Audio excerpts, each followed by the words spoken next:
Hello and welcome back again to Engineering Pritam. If you are following us along, today we will be exploring entirely new topic, which is this surface group. And before I start, I thought of if we can go and explore basics of surfacing in PTC Creo Parametric.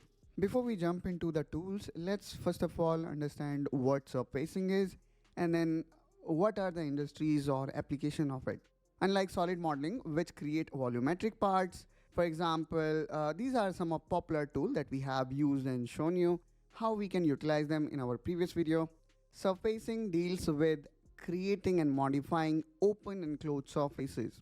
Surfacing is widely used in automotive design, aerospace, and industrial product development where smooth and complex shapes are required. Now let's talk about what are the different ways of creating surface in PTC Creo Parametric. When we talk about PTC Creo, there are three main ways to create surface. The first one is parametric surfacing, which I'm gonna say is the easiest way to create surface. Almost all solid modeling feature, for example, let's say Extrude. Every solid modeling feature not only can create a solid, but when we select here surface, it can also create a surface. And not only you're gonna see this capability in Extrude, but I'm gonna say all these tools, for example, Revolve, Sweep, Step Blend or Blend tool, they all have capability to create this kind of surfacing.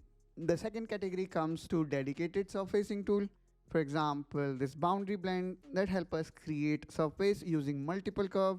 Then we do have this fill tool that fills a closed boundary within the surface.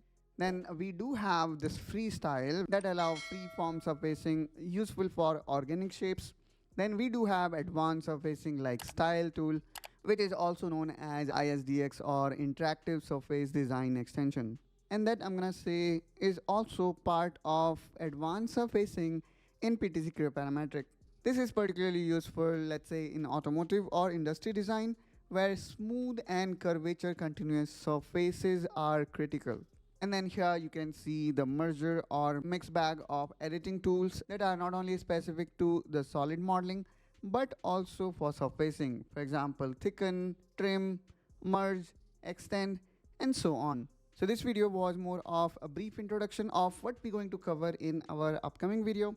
If you are interested in covering these topics, then I'm gonna say do subscribe to Engineering Pritam to follow us along in this journey where we are covering PTC Creo from zero. Also, there will be some advanced tutorial related to, let's say, Style tool or Restyle that will be part of member only content. So if you want to support this channel, which I'm gonna say is only specific to a handful of users like you can be a member and can avail advanced topics with a fraction of a cost. And I'm excited to see you in the next one. Till then, you take care and bye-bye.